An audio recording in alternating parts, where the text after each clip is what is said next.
Welcome to the Artist Academy podcast, a place where we focus on the business side of art to help you attract more customers, to increase your profits, to ultimately live a life of creativity and financial freedom. I'm your host, Andrea Earhart, and today we have an interview with muralist Lacey Hennessey. She's been going at it for quite a while now, almost 10 years, and we talk about a lot of things, like her very business mindset, which I love, which is like just talking to a friend, which I love having this podcast because I get to reach out to people like Lacey and connect with them. And now I'm going to be following her for a really long time. We got along pretty well. And I think we have a similar mindset when it comes to learn something, share it, move on to the next thing, learn something, share it.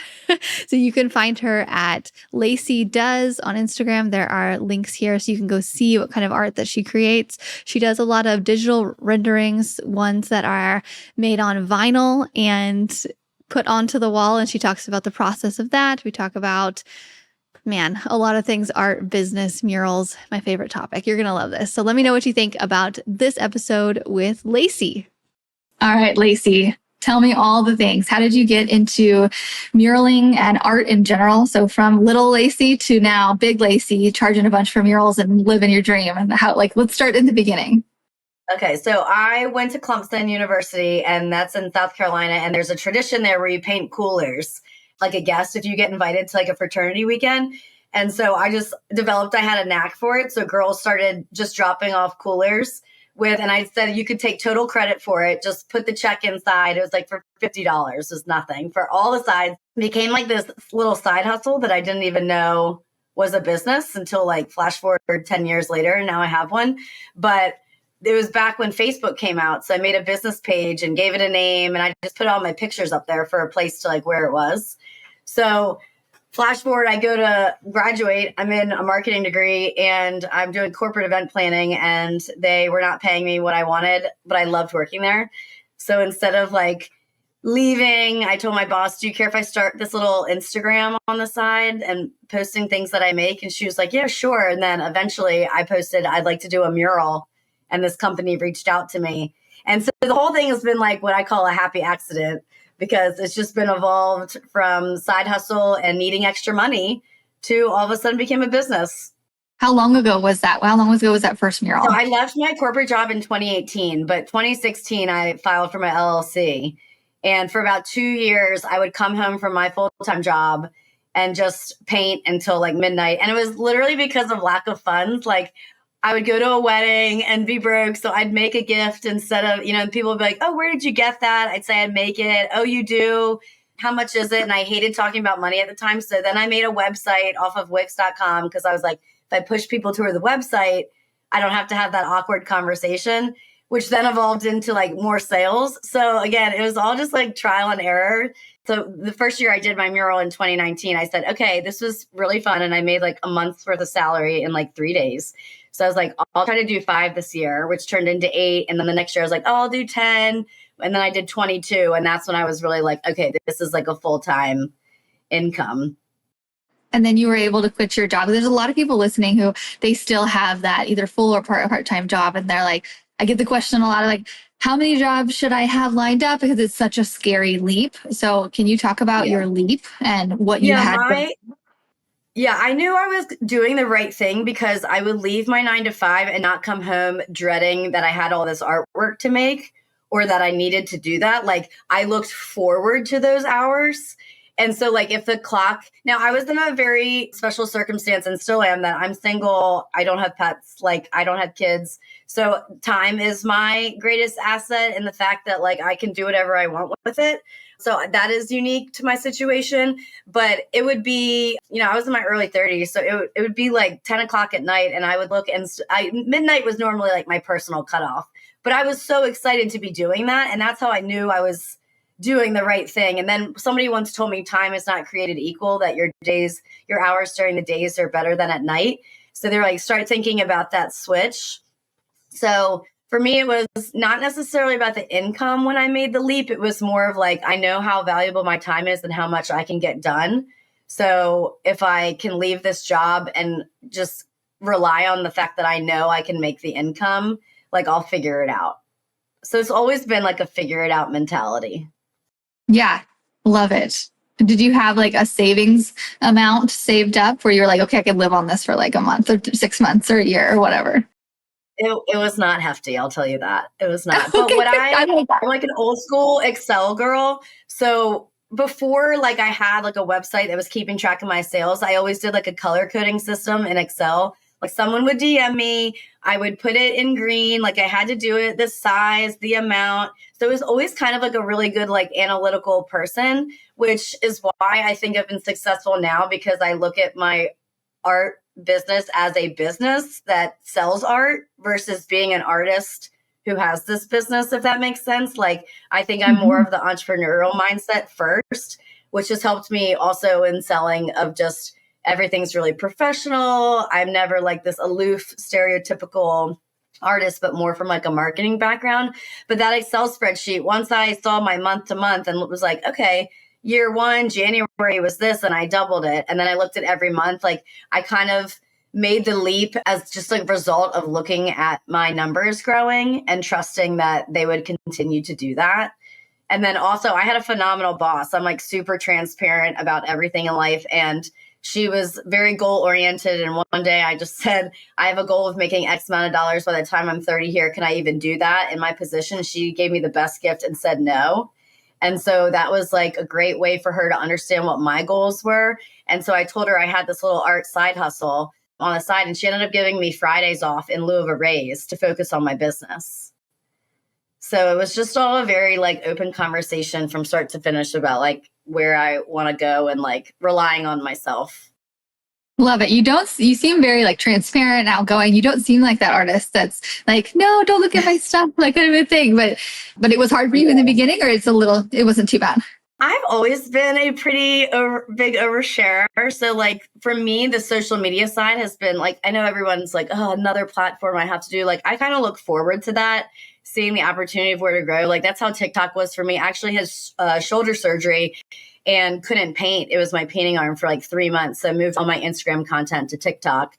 But I think that I've been able to grow and people like working with me simply because I'm so transparent. Like Lacey does is my business name, and people will say, well, see if Lacey does it, because I'll be like, well, if I can't do it, I know this guy that like, I'm not very good at aerosols. There's a Greenville artist here locally who we share work all the time because I know what he's really talented at that I might not be as much. So I think just being that way as a personality in general is great, but it's helped me grow a following just by oversharing and letting people know the good and the bad. And that is, it's not all polished. Love that. So is social media your main form of getting work in? Yeah, I'm very fortunate. And I think it's because of how often I post, honestly. And I have a lot of call to action. Like every time I do a school mural, do you know a PTA president? Do you know a booster club? Like share this, blah, blah, blah. And they just kind of have continued to evolve. And even my first mural, I made a post that said, I want to do a mural next year. Reach out to me. Took about 3 or 4 months. But a follower of mine's husband was opening a business, and he said, we heard you have a goal to do a mural. So that was a real good lesson for me in the fact that, like, even though I said I had never done one, someone was really willing to take the chance on me. And then I just made sure I followed proper steps to, like, make sure I was professional and buy the right materials and reach out to people like you who could give me tips and like use resources that were available, which is why I feel like now that's how I want to keep returning the cycle. And because I ran into a lot of gatekeepers, and, nothing's worse than, someone who just doesn't want to share. So yeah, rude. What I can imagine somebody reaching out and then you being like, nah, you got to do the hard thing on your own. Like what? Yeah, it's terrible. Also, I'm a firm believer, like the tide rises together. It's like a phrase I always use. And like, if we all ran our business exactly the same and charged the exact same amount of money, like there's still so much business to go around, and the fact that like everyone has unique creative ideas. And so I'm perfectly fine not having competitors, if you will, in my area or anywhere. And the fact that like, I hope that someone comes to me by way of my style or like how fun I am to work with or whatever it might be versus the next person, even if we charge the same. So I never want to undercut someone or, try to be competitive in that way. And so I try to kind of promote that myself. Got it. So your main thing is TikTok? Or I reached out to you on Instagram. That's my main one. So Instagram, well, after the big like TikTok scare, I feel like I just had this mental shift and went more to Instagram. For me, my TikTok growth really came when I started doing like 4 videos a day, which was like kind of crazy. But like, so I would batch content. What kind of videos are they specifically? Like face to camera, saying what exactly? Or Yeah, I was trying all kinds of things. So I do a lot of time lapse with like verbal overlay. But okay, now, like with how the growth I've got this past year on Instagram, it's all like short form things. So I'll try to do back and forth. But the longest or the best content that I've had engagement wise on TikTok has all been honestly longer stuff, 30 to 45 second of showing how I made something, like more of like a DIY. Like I did a pool noodle ceiling for this toy store in Virginia, and I had to cut pool noodles for 3 days, literally with a butcher knife. And then I installed one at a time. And the content from good and bad comments was all over the place, but the engagement was crazy. Like, what are you going to do about dust? What are you going to do about this? Or like asking me about the glue I used. And again, the transparency of like products, materials, like that's the more shareable, savable content. okay, okay. How to on TikTok and then on Instagram is just short videos. So like how short and what are you exactly putting in those videos? Yeah, I would say my best ones have done like 10 seconds or less. And all shareable stuff would be text overlay of like, I just did one recently that said something along the lines of, all I needed to know was that I could buy an iPad and take a day off and make $3,000 or something. So it was like putting in the fact that like I bought this iPad, taught myself, and then also showing the price of what I had made. So I think that reaches a couple different audiences, and the fact of like people who might want to quit their job, people who just want to try the iPad, or oh my gosh, even like I'm okay with people sharing it, just being like, oh, look how much she got paid for this project, you know? Yeah. Okay. Okay. So did you get a lot of business from TikTok or where is it? Instagram? Do you So use Facebook? I cross promote on Facebook, but automatically. I Okay. feel like my Facebook engagement, and probably because I haven't put a lot of time into it, is less. I feel like everything, what I like about Instagram is I feel like it's a little more polished. And I feel like the person who you're commenting or DMing with is like very much a human being. Whereas I feel like TikTok is almost more like Twitter in a sense that like it's constantly evolving and turning so quickly that like the comments don't really have like a person behind them. If that makes sense? Like a lot of TikTok profiles, people aren't posting videos. It's more like viewership, Yeah. which is how I think I was able to grow more of a random audience. And the business I get from TikTok is more out of state. So Okay. I'm about to do my 11th state for Murals, and they're in Michigan. They found me on TikTok. Nice. Okay. So you put on there that you want to do a mural in every state and then people comment and help make that Yeah, happen. that's like a side goal. Now that was like in the beginning, but then I was like, traveling's kind of hard. So it's hard sometimes with all my stuff. But yeah, no, that would be very cool. I'm definitely keeping track. Like I said, very analytical about everything. Oh, I love that. That's why you're so good at business because you love the Thank business you. side of it. Yeah. Yeah, I do. Oh, I like that. You have my head spins when I talk to people like you, where I'm like, "Ooh, that's a really good goal. What kind of goal could I put out there?" Because people like to help you achieve Yes, things. I think it's just our like you love to help people. Like people love to help people, right. and so I'm thinking like, if any listeners are like, what kind of goal would you want? And just like putting and asking for something. I like that because you seem like somebody who would just ask for something in person too. Like, hey, can I share this or can I do this? And so asking for that online makes sense. Like ask for what you want, and sometimes you receive it. Totally. And that's why people I think are so afraid to. I just helped a new muralist out from start to finish of her project as kind of like my first trial, like see what that situation's like. But she didn't want me to share it with anybody that she hadn't done one. And it's like, it almost goes against my ethos a little because I'm like, that's literally how I got started. And then I could have posted all this content about you. So everybody's a little different and everybody's, more different from the vulnerable side of like how much they want to show their face or different ways that they feel safe on the internet and things like that. But it's just been such a lucrative way for me to use free platforms. Like I don't spend any money on marketing. And yet I also keep track in an Excel of how many inquiries I get every month.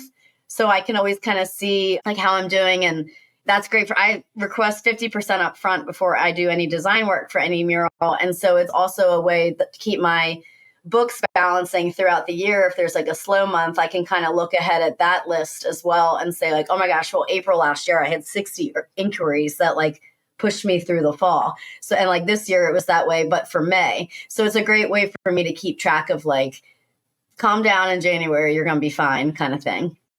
Love it. Okay. So you think that tracking and analytics and then social media, do you think that's your superpower combination? Or I do. And one thing I stress a lot to people is my flexibility. So when someone reaches out to me for a mural, let's say they have like no idea, I'm like, I ask for photos and measurements of a wall. And before even spending my time, like I said, time is my greatest asset. And I also, before I did corporate, my first job out of college was working in radio. And I had a manager once say, get to the know, like, don't waste your time on someone who's going to always say no or give you a hard time, just like move on. And so I'm kind of like that now. Like some people are like, well, I don't want to send a long email or anything like that. I do two things that get me business. One, when someone reaches out to me, I have this saved draft that I reshare that is in a bulleted list. It has my background, a couple things about me I want you to know. My pricing, like literally charge $35 to $60 a square foot. That's quite a range. Here's an example for a 10 by 10 wall. I offer flexibility both in design and, talk about all these things. And then it basically says a couple bullets about my process, my timeline, my social media. I mean, it's long, but I start with a sentence of, I love information, like here's a transparent. And then I also attach it, but in more of like a pitch deck as a PDF. So people take in how many information pages differently as something. Probably 30, but 16 to 17 of those, well, I would probably even say almost 20 are just one picture on a page for every industry, like as an example. Okay. Or like I do art licensing. So like I've done some stuff with like a Bravo celebrity. So I put like all those pictures on there, just basically showing what I can do. But you get it in the text form in the email, and then you get it as the attachment, which I love shareable things. So that's like a great way for them. Or I get even business saving it for later, whatever it might be. But when they send me those pictures back, the second thing that's really helpful is I use what I call a box system. So this works awesome for schools. So if they reach out and say, we have no idea, or even like we have $5,000 for a mural, but the wall might be 30 feet by 10 feet long, obviously more than my square footage would allow for 5,000. I'll show like the whole wall as like a yellow box, like just a border, maybe half a wall as pink, and then showing like a different version of half a wall, like a strip, maybe like a couple pink boxes that show like how you could get the full wall, but with negative space. And then so my estimate will say like yellow box, 15,000, full description. Pink would get you this. Here's a couple different ways to spread that out. I'm giving them basically like 3 levels and price ranges still. So it might say 10 to 15,000. And then I always just come back and say, where do you feel comfortable landing? It's always more than what they said they had. And then once we start talking about design, once there's a commitment, most of the time I can upsell because they're like, oh, that's a good idea. So I don't do any design work until we figure out where they want to land. And I tell them I designed to fit their budget. So I use the analogy, we could both go shopping together and your idea of an expensive shirt could be way different than mine. So it's the same when shopping for a mural. Somebody's idea of what art costs is very different, but we might both have the same 10 foot by 10 foot wall. If your budget's really small, I could do larger block coloring or a quote, or they could prime the wall a color for me versus someone who might have a larger budget. I can fit in more details. So I try to save my time on the front end by giving them a lot of variety and option in scale and not necessarily the design, and then marry those design goals and vision goals like with the budget.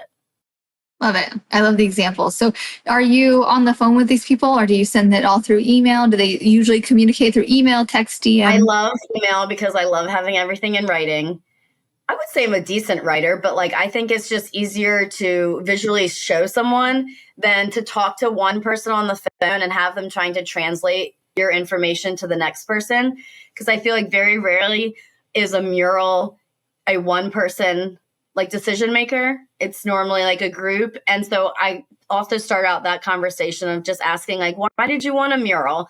Like there had to be a conversation among a couple people, or even that just one person. So I I'm a very goal-oriented person. So I want to know, like, what does success look like for you at the end? If it's for photos or signage, or you need to make a space brighter, like whatever that might be. So when I map out like the bulleted list of what we talk about in a phone call, I'll then put it in the contract.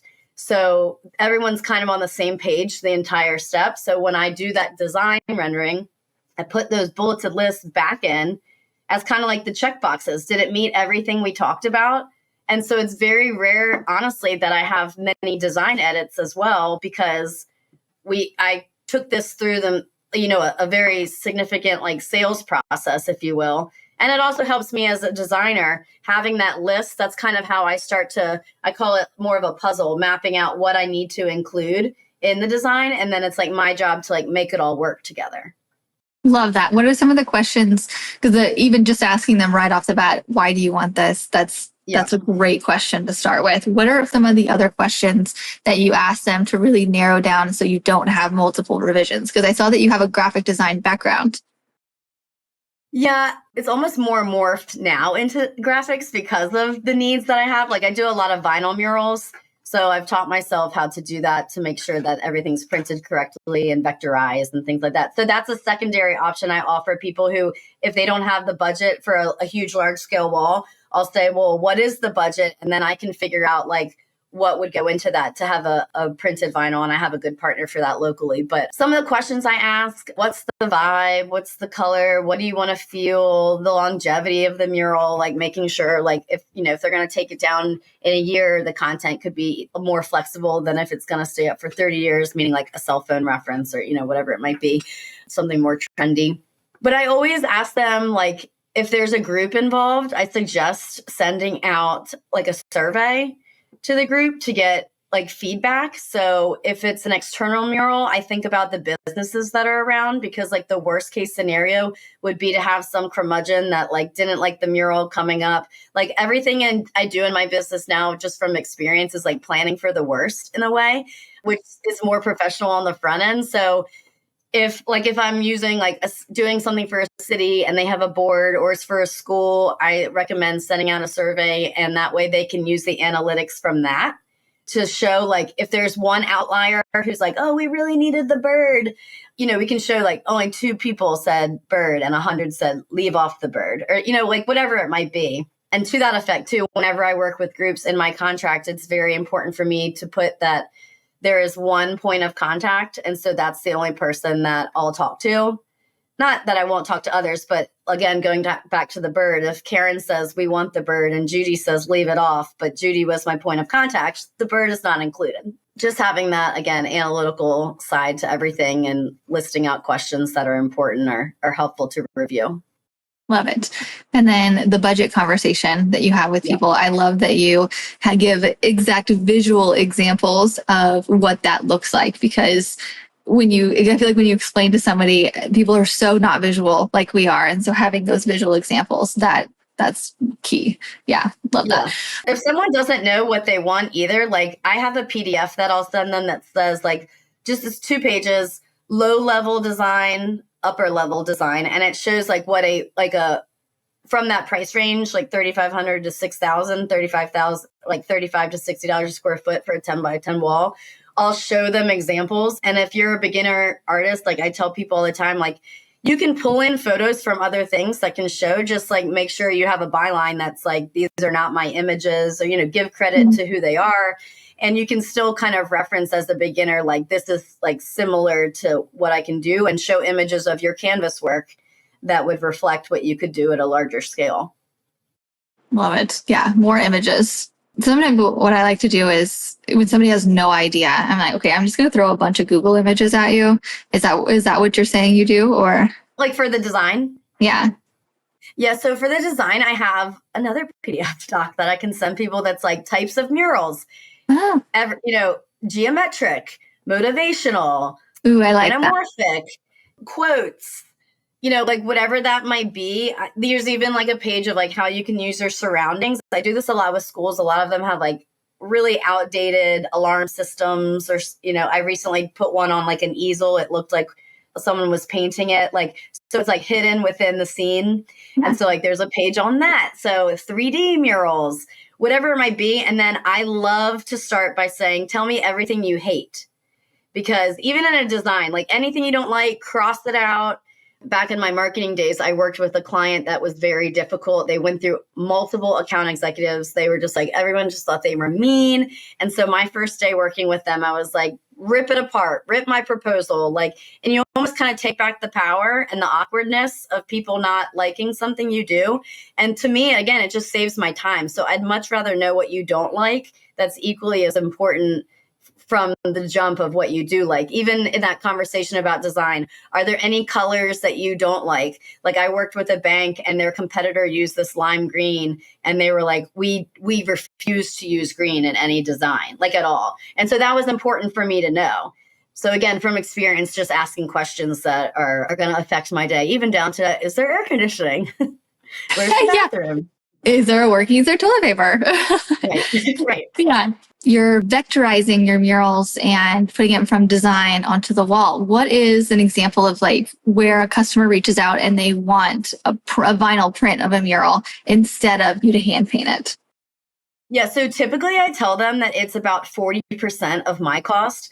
I say 40% of mine. And then I usually try to make the installer request their payment directly because I want to take out the liability on my end for like if something peels, or I'm happy to be that middleman and connect. I've done a couple where it's all included, but essentially I'll get the specs from them, the size of the wall, and then I'll make it on my iPad on Procreate at a much smaller scale. So if the wall is 40 feet by 10 feet, I'll start kind of just going down as a fraction, if you will. 40 inch by 10 inch, you can't really do on Procreate. So I'll take it down to 20 by 5 and just keep going until I feel like I have a good amount of layers for whatever I'm working with. But it's the same basically concept as a mural. I go through the same design process, but I'm just making everything digitally. And then for a while, I started vectorizing everything myself, but live trace everything. Sometimes you lose things, so you have to manually do it. So I just started using Upwork.com.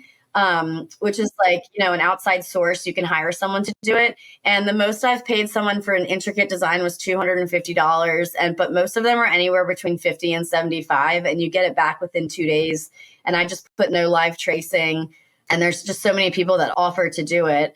And it comes back as the resolution that you either request, or as long as it's to scale and it's vectorized, you can blow it up as big as you want.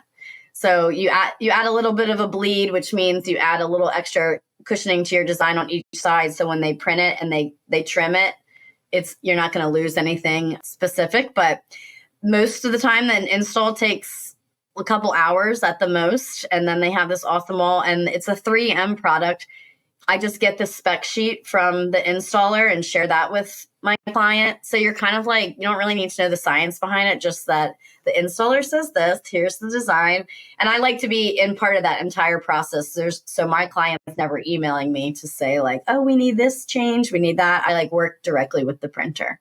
Are you passing along the printer's contact to them, or you're being the middle? No. I will, like, when I pitch it to them, so if I'm saying I can do hand painted for this, or a vinyl installation would be like this, and you can give an example photo. What I love about vinyl is that, so we have a rotating art wall here in Greenville. It's outdoor, it's brick, and they change the artwork every 6 months. So I've actually been paid 3 times to do the same wall. And I have people DM me all the time that's like, I can't believe that they painted over your artwork, because there might be another artist. And I'm like, no, it's vinyl. So it's heat wrapped to the brick. So you can't even tell, like a person would think that it's painted. So it's a really great option for people. And same thing, I've done residential now with it too, in the form of wallpaper. Love it. Okay. Yeah. So vinyl, and that it's outside? Yeah. It can be outdoor or indoor. And then I've also I work with a large convenience store gas station company in the state of South Carolina that they sponsor a lot of like auditoriums and arenas for like guest services areas. And we use a fabric cling for them. So they can install a frame anywhere and it folds up like a tablecloth, and then they like pin it to the corner. And that's made the same way as well. So lots of options. So I would always recommend to people, like, reach out to your local printer or go visit them and like see what they can do. And then you have a whole nother like stream of income that you can offer to people that might, one, like I do this for historical buildings, like people that can't paint on their walls. Like if it's brick or something, I offer that to them. So there's just a lot of different ways that you can make income and also not have necessarily the need to be there. I've done an install for a mall up in Maryland that I just sent the file to the printer that I set up, and then they went and installed, and my client like didn't have to do anything and I didn't have the labor. Ooh, I love that. What is the longevity of it being outdoors? So somebody once says outdoors, you're like, this will look really good for how many years? So they generally say 10 to 15 years. There's a building here in Greenville that's had it up for a very long time, but they're UV protected and all kinds of things like that. But I always still put in my contract, like acts of God, it has very ironclad as to like, I can only control so much, So again, it's just that transparent conversation with people. But that's when I really rely on the installer versus me. And that's why I try to keep my 40% out of the actual labor part of it. Okay. But I love again, that. I'm just fully transparent upfront. But same way with hand painted, right? Like you can only control so much. And I just, again, give the opportunity. When I leave a hand painted site, I take pictures of every can of paint that I used, and it's saved in my camera roll with the pictures of the mural. And going back to the analytics, I have a spreadsheet I've saved since day one of like mural number one, the company, residential or commercial, the type of client, like hospitality, restaurant, whatever, and then the price and the date I installed it. So if I ever need to go back into my camera roll, I can quickly find like what day I did the mural. And that's also a great way for me to year to date and like career-wise see what industries I'm making the most money in. So if you ever do need to do outreach, you can say, oh my gosh, well, actually schools and restaurants have paid me the most. So that's where I'll put most of my effort. Oh, good for you. I am so not into that like stuff. I'm like, I go back through photos. I'm like, I did a lot of schools. Okay, there you go. Like, but it was always more for me. It stemmed from the place of like patting myself on the back to be like, in the early days, like, oh my gosh, you made $700 this month making something yourself, So now, and it's all color coded too. So it's been cool to see over my career, like 0 to 3,000 might be green, 3 to 5 is pink, like whatever. And seeing how the color grades have changed over time of just like getting bigger jobs. Love it. And the tip about using Upwork to have something vectorized, I am so using that. I have no idea how to vectorize. And I was about to be like, can you tell me the process? You're like, nope, just pass it on. I don't have it. I don't have experience. And I hired my virtual assistant on Upwork. So and my podcast editor. So anybody listening, Upwork is great. And so the people doing these, are they like in the US or are they from somewhere else? You can select where you'd like your person to be from, but most of them are outside the US in my experience. Yeah. And I feel like you get a great quality for cheaper. Hiring us in the US. I need to get on the virtual assistant train. The hurdle for me of like teaching someone is my whole business has been, like one thing after another of just trying to learn. So I've almost really enjoyed learning every aspect rather than handing it off, because I feel like the fear of losing someone and then not knowing anything they did worries me. Yeah. But I do need to learn to delegate more. That is like a weakness of mine. Yeah. VA changes everything. She's so good. And mine only works for about 10 hours a week. And just really? the amount of that, I'm just like, yoo-hoo. But I pay her, she's in the Philippines, and I started off paying her $8 an hour. And then it was 9, 10, I think we're at 11 now, which is quite a bit more than what most make in that area. And so she's able to just have that as just her main thing. And she'll do a little bit of stuff here and there on the side. But yeah, I think that's the key to it, is just pay them a little bit more than what their area is in there. Yeah, she's so great. But I was thinking about even getting into, like, my mind is like yours. It's like, oh, I like any kind of like business opportunity here or there. Like I was like, I thought about getting into the business of having my VA train VAs and just exactly what to do. That way I can hire out sign me up. Sign me up. No, that's a great idea. That's a great idea. Yeah. And okay. Yeah. We'll talk. I actually in the experimental phase right now. I have a Artist Academy member who she's using my VA for like 10 hours a week, like borrowing her to do things for her. And I'm like, okay, let's see how like this works right now. But having like another virtual assistant. Literally, I would love to pick your brain, because one thing that I think we have in common. I love to travel. And so really I quit my job, or the reason I wanted to work for myself was because I was so tired of a 2-week vacation policy. No one was micromanaging me. I was a killer at my office. Like, they loved me. And that's why I could have such a transparent conversation. But it was more on the fact of like, I saw what we were billing clients for all the work that I was doing. And I was like, I could just go do this myself, but it was all event planning. And so I did that for like a year really before I did my first mural. But my time is just so like valuable, and I like want to enjoy my own thing, but learning to scale when like murals also is so physically taxing, like, you know that. So it's like, what's my next thing is kind of like where my head's starting to go. I turned 39 this year too. My back's starting to hurt.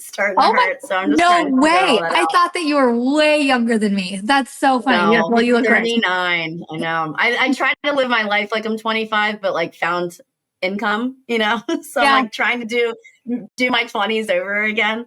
But I gotcha. Yeah, no, I'm about to turn 36 this year, so I'm not far behind you. And but yes, I feel like it's just do you feel like more, I don't know, just more freedom, more like I care a little bit less about what people think. It's like, okay, this is not too bad. Getting older is not bad. Yeah. Yeah. Okay. Do you have any little last bits of just advice for artists that want to do what you want to do or what you're doing? And also tell us about your coaching stuff that you're starting and doing and all the things. Okay. Yeah. One tip I give out frequently, especially for beginner artists who feel like they need to give away art for free. I'm like, please don't do it, because you're going to do a great job and then they're going to be used to you doing things for free, which is like the worst. So one specific tip I give people is for anybody that you want to do a donation mural for, or give any kind of heavy discount, or feel like you need to charge less than what they're willing to pay, and you're just like desperate for the work, is to make the invoice. So if they say they have $500 to pay you, but you wanted to charge them $2,000, make the invoice for $2,000 and give a line item as a $1,500 discount. Take their $500, but then that way they know if someone comes to them and they want the same thing because you did such a good job, they know what your rate is versus what you paid the person. So they're not going to keep spreading the word of like, oh, she did it for $500 when no, your cost was $2,000. So I try to do that with family and friends discount as well, so people realize the value of the artwork. But my Instagram is @LaceyDoes. I always sign everything, see what Lacey does, to kind of provoke some curiosity. And Hennessey is just very hard to spell as a last name. Everyone butchers it. And then I also just started Learn from Lacey on Instagram, just as a way. I constantly am posting on Lacey Does with tips and tricks, but the Learn from Lacey Instagram is just a place I house them all. So instead of having to send me a message saying, where can you send me that video again, you can kind of easily go find the information for free. And on TikTok, I also have a library of Learn from Lacey, so you can watch all the videos there as well. I'm going to go right to your TikTok after this and see how you grow on there. Like, I feel like I've hit a plateau. I'm in a rut right now. I haven't probably posted in a week or two, but a week or two. When you funny. Well, sometimes it's like boom, boom, boom, but it ebbs and flows. I go back and forth. Yeah. Awesome. Okay. So Learn from Lacey. I want to go follow you on there too. And thank you so much for sharing, because I love that. I think we have a very similar mindset of like, you learn it, share it, move on to the next thing. And that way people can learn from the thing you've already accomplished. But meanwhile, we're going on to the next thing and being like, okay, yeah. So like it is an abundance thing. It's like, it's giving the advice that you would have wanted in the beginning. And I'm glad that you have had the success so far that you have had, and you're able to live your life like you wanted and you're sharing it. So thank you for that. Thank you. I appreciate it. Yeah. Thank you. Okay. That is all I have today, but Learn from Lacey, and then Lacey Does, right? So go follow our guys. Yes.